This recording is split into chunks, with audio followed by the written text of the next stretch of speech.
Pues son las 10 y 12 minutos de la noche, como siempre en directo, estamos en el Plato de Madrid. Fíjense el preocupante dato que les voy a dar. El consumo de porno en España se ha adelantado a los 8 años de edad y se ha generalizado a los 14. Y esas son las referencias sexuales que tienen muchos adolescentes, porque todavía en este país hay una asignatura pendiente que es la educación sexual, tanto en el ámbito escolar como entre las propias familias. Mabel Lozano, a la que ustedes conocerán por su faceta de modelo, presentadora y actriz, hace ya más de 15 años dio un giro a su carrera y tras formarse en cine social y derechos humanos, decidió emprender un nuevo rumbo y trabajar como directora, guionista y escritora de asuntos relacionados con la mujer y con la explotación sexual. Un gran número de prostitutas siguen siendo víctimas de trata y son explotadas y maltratadas. Es algo que nuestra invitada no se cansa de denunciar. En su haber tiene muchos premios, entre ellos un Goya. Acaba de estrenar la docuserie Porno Explotación y un nuevo documental, La vida de Ava. Mabel Lozano, buenas noches. Buenas noches. Muchísimas gracias. Oye, todo esto es un espectáculo. Bueno, muchísimas gracias. Merecido, merecido. Muchas gracias. Te tengo que corregir solo una cosa. Sí. Mujeres prostituidas. Prostituidas, es verdad, sí, tienes razón, ¿eh? Importante. Sí, tengo una compañera además que siempre me lo dice, hay que decir sobre todo porque el lenguaje es muy importante y siempre estigmatiza a las mujeres. Sí, tienes razón. Nada, no volver a cometer el error. En Porno Explotación, conversas con, testimonios realmente devastadores de mujeres explotadas, actores adictos, víctimas de extorsión.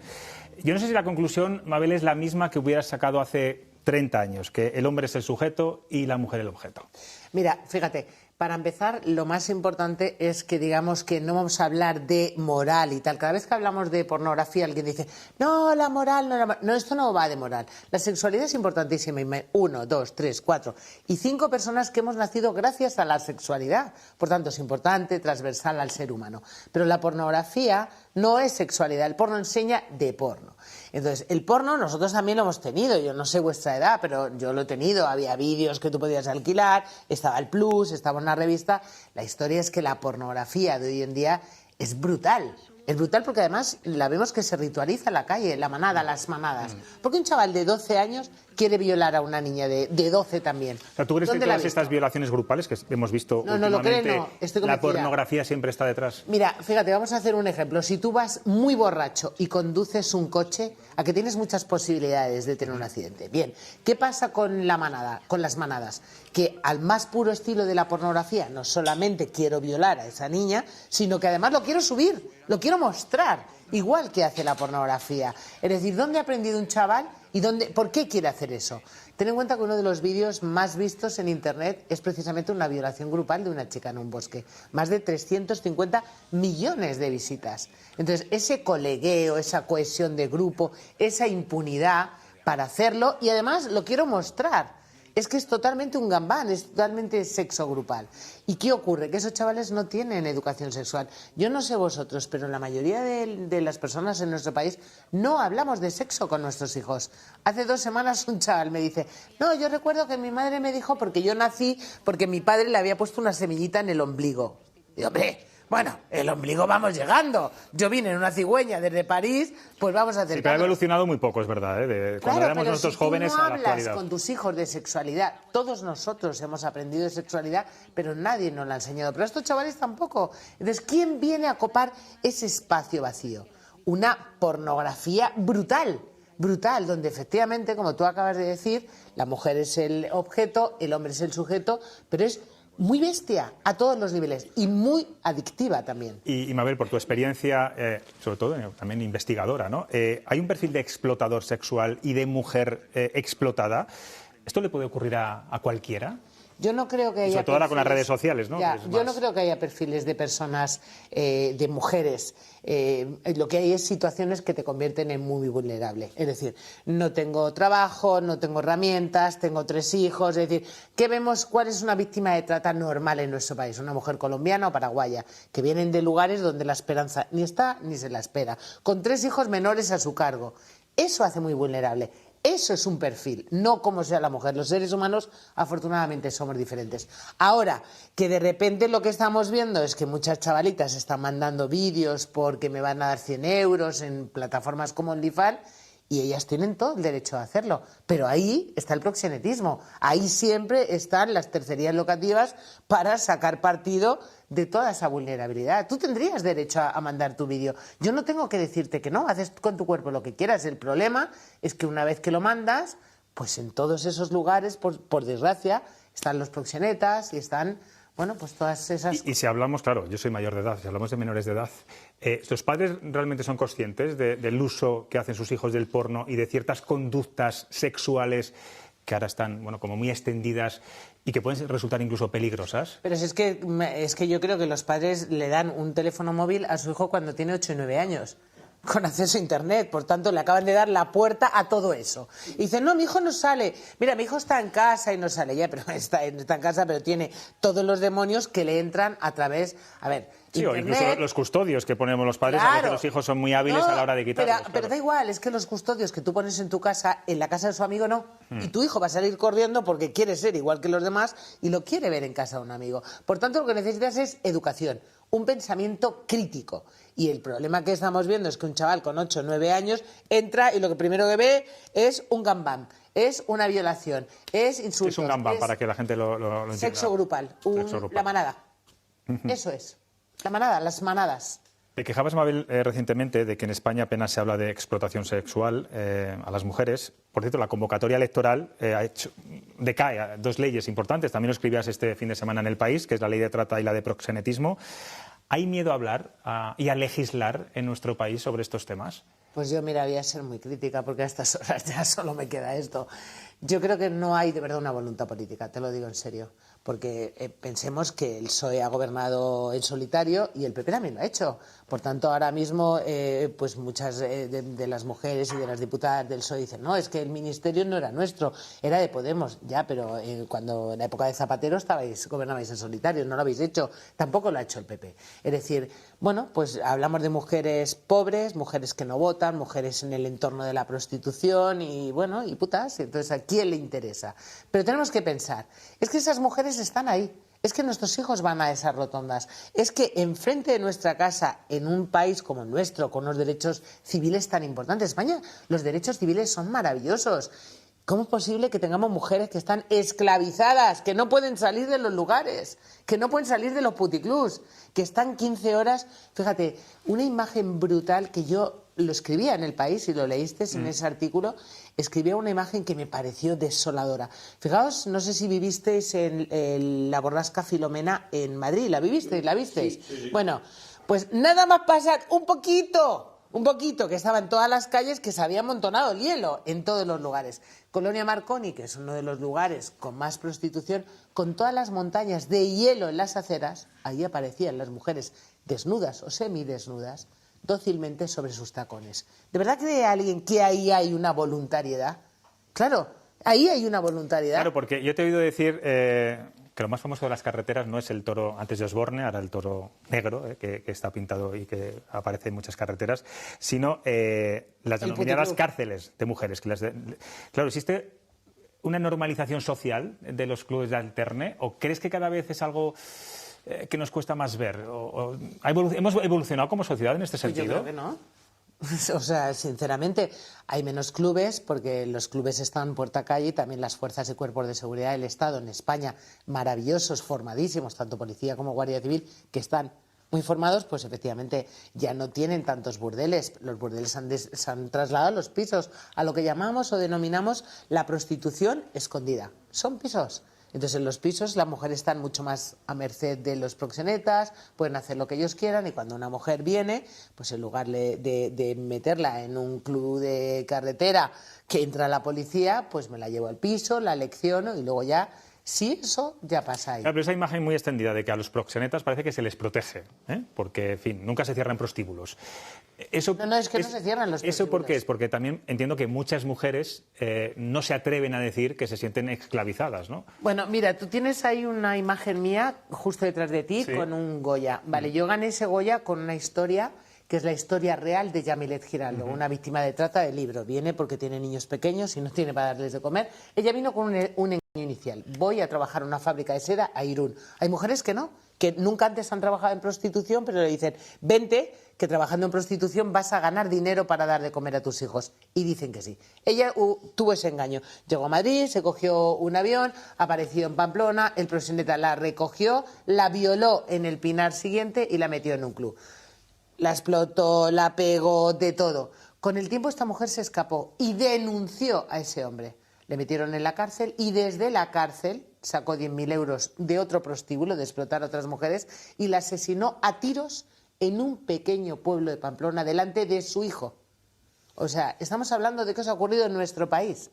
Asesinada a tiros delante de su hijo, además siendo testigo protegido. El policía que llevó la investigación en biografía del cadáver de una mujer decía, no sé por qué las decimos que denuncien si no somos capaces de protegerlas.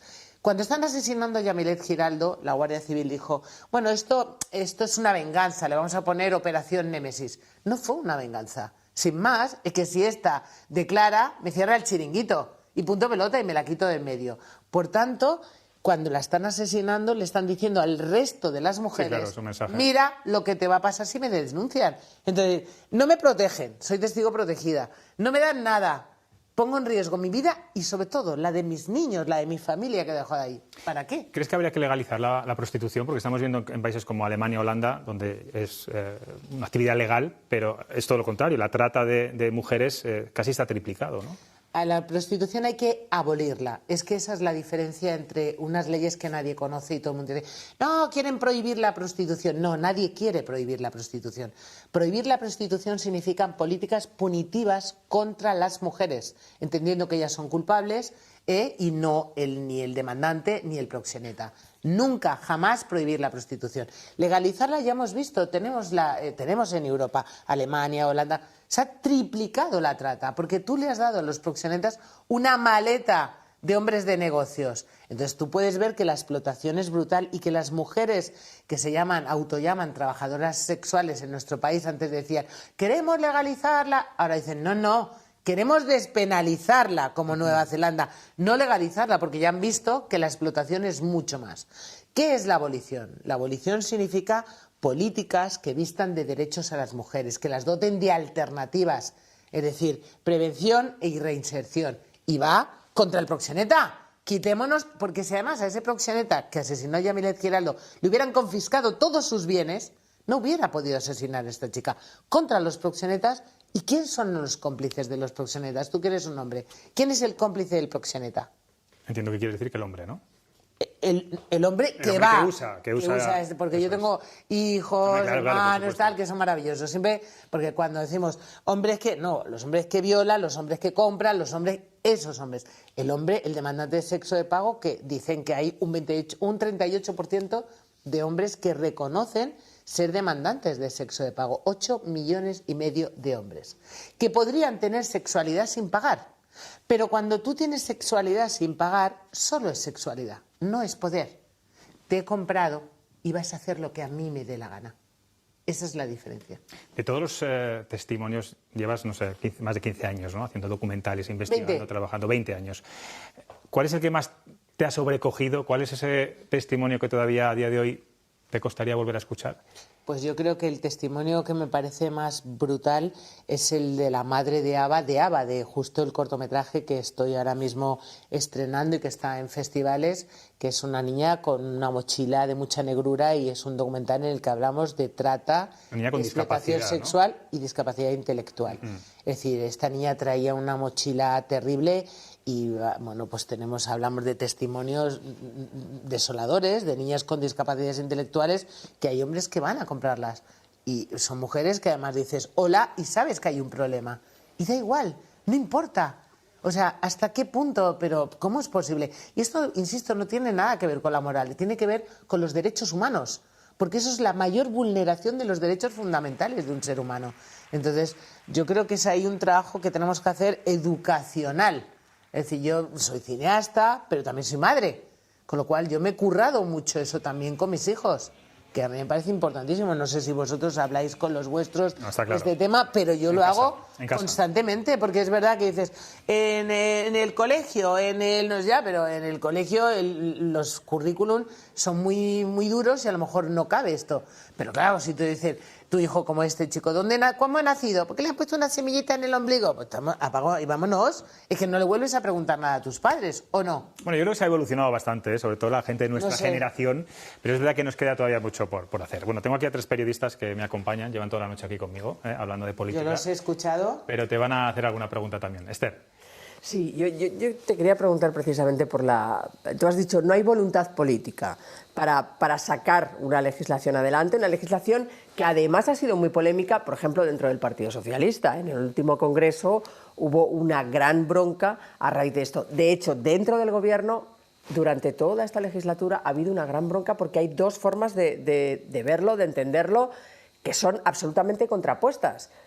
Y yo creo, no sé si te da la impresión de que más que no hay voluntad política, es que las voluntades eran tan contrastadas que no se ha avanzado para poder seguir gobernando. Ya, pero hablas justo de esta legislatura donde de verdad entre Podemos y el PSOE ha habido esa disputa, porque Podemos ha sacado leyes, las leyes trans y tal, por delante de la agenda feminista, que es así. Pero es verdad que no me digas que el PP ha gobernado en solitario y el PSOE también.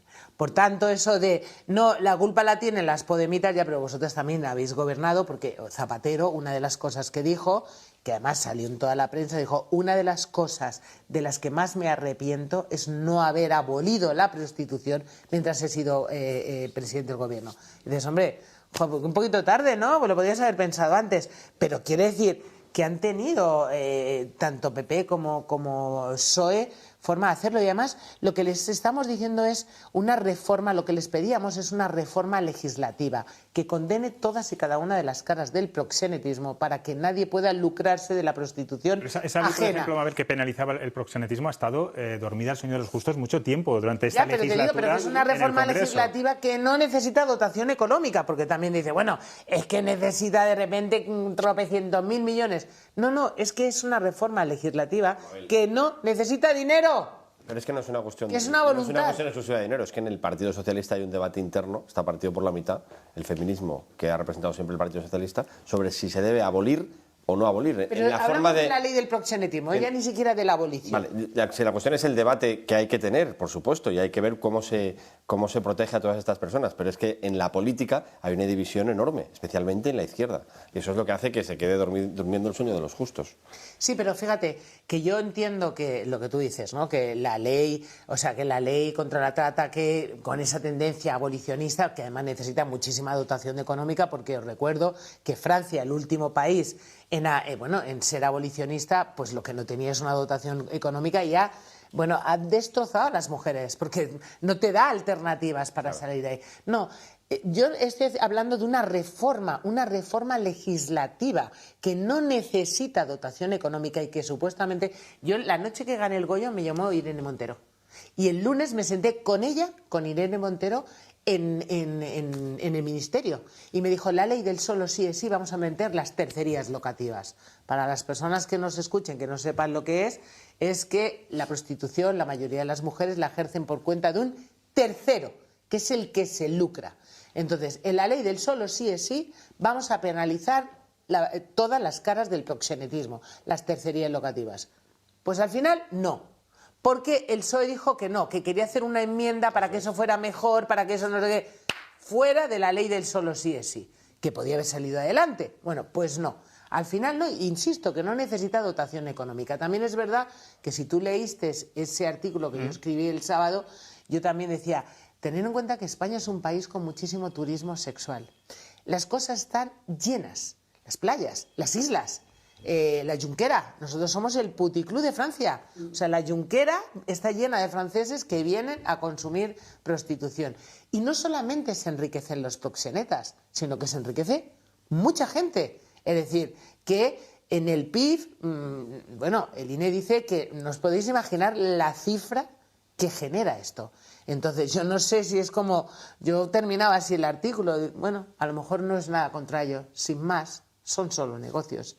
Lamentablemente, pero ¿por qué? Porque dices, no sé, ¿por qué? No va hacia adelante. O una ley integral, es decir, igual que tenemos contra la violencia de género, una ley integral contra la violencia de género que ha sido copiada en el mundo entero y que es verdad que es muy buena, pues la trata la necesita también. La trata, estamos hablando de esclavitud. Esclavitud, punto. En grande. Pero es que es así, esclavitud. Mujeres que están en cautiverio y que no tienen esposas aquí, pero las tienen aquí. Y que de repente su cuerpo lo explotan todos los días y lo compran 20, 30 hombres en contra de su voluntad cada día. Hombres que, como antes le contaba él, que podrían tener sexo sin ningún problema, pero eso solo sería sexo. No sería poder, ¿no? ¿No creéis? Fijaos, cuando yo hice una investigación en biografía del cadáver de una mujer, de mujeres asesinadas en situación de prostitución, mayoritariamente habían sido asesinadas por hombres que las habían comprado. Las habían comprado para asesinarlas. Mujeres que me han contado como hombres que pagaban por ellas, entraban a la habitación y lo que hacían era darles una paliza tremendas. Entonces yo creo que hay que hacer un trabajo tremendo de educación. Ángela. Sí, habéis comentado antes ese acceso, ¿no?, de los menores que cogen el móvil y que ven esas escenas, esas violaciones, como las de las manadas. El PP, por ejemplo, sí que quiere trabajar en una ley o una norma para controlar precisamente el acceso que tienen estos menores de edad a Internet para evitar estas cosas. ¿Cómo se puede hacer esto? Si piensas, Mabel, que es una cuestión clave en este asunto. Yo creo, porque fíjate, tú has dicho antes, José Luis, bueno, yo en mi casa puedo, hay una herramienta que tú puedes... Sí, claro, controlar, limitar... En tu casa. Pero ¿qué pasa cuando tu hijo sale de tu casa? Claro, es que ese es el problema, porque tu hijo es igual que todos. Una profesora de instituto me dijo, no, estaban todos en una clase de internet, no sé qué, que estaban haciendo, salió la profesora y cuando vino estaban viendo todos una peli porno. Al final los chavales son nativos digitales, es su medio. Entonces, yo creo que es importantísimo la educación y, desde luego, una legislación que a determinada edad te impida llegar a eso. Porque volvemos a lo mismo. O sea, la pornografía de hoy en día es brutal. Es agresiva, es adictiva. Fijaos, en Pornoexplotación, por cierto, que la podéis ver gratis en RTV Play. Gratis, importantísimo. Habla un adicto, habla un adicto al porno. Nunca habíamos escuchado la opinión de un chaval que dijo, bueno, yo empecé, pues, como los chavales, por una manera casual y tal, y empecé 3 minutos, 4. Le jorobó su vida. Al final deja los estudios, la novia, todo. Porque es altamente, o sea, los expertos la llaman la cocaína digital. O sea, la droga digital es altamente adictiva. Hay psicólogos ya especializados en esto. Su testimonio es brutal, pues un chaval normal. Entonces estamos viendo que los chavales, que la mayoría de los padres dicen, no, mis hijos no ven pornografía. ¿Tus hijos, estás las 24 horas con ellos? Ya, ¿Tú estás las 24 horas con un niño de 14 años? El problema es la presión años? de los hijos a los padres, la famosa frase de lo tiene todo el mundo menos yo. Y hace poco tiempo, he leído un estudio esta tarde, hasta hace nada, la edad para que la edad aceptada para que el niño tenga móvil era cuando llega al instituto, a los 12. Este año... Se ha adelantado a los 10. Este año ha sido el principal regalo en la primera comunión. Sí. Claro, sí. A los 9 años. Ese tema. Sí, Eso es tremendo. Estoy negociando yo, Juan, ahora con... Estás tú ahí, Sí, ¿no? pero es verdad que tus hijos, que los míos también, yo paso por ese itinerario también, de Sí. todos tienen menos yo, Esa mamá. frase, ¿no? Y tal, pues tú no, ¿por qué no? Pues no, es que te tienes que currar la educación y luego... Y que sabes que si lo tiene es un arma de destrucción y que tienes que controlarlo mucho más de lo que te puedes imaginar. Claro, porque ¿qué creéis que es un teléfono móvil en el bolsillo de un chaval de 12 años? Un pequeño cine porno. Es una ventana, todo, claro. Un pequeño cine porno. Ahí. Pues Mabel Lozano, gracias de verdad. Ojalá los políticos te escuchen mucho, de aquí al 23 de julio. Vamos a ver. Muchas gracias. Y bueno, que este Goya vuelva a caer en tus Me ha dado un manos. subidón. Vuelva a caer en tus manos, Esto hombre. me ha dado un subidón, le he hecho una foto, se lo voy a enseñar a mi mami. Bueno, Tenemos unos grafistas muy buenos. ¿No?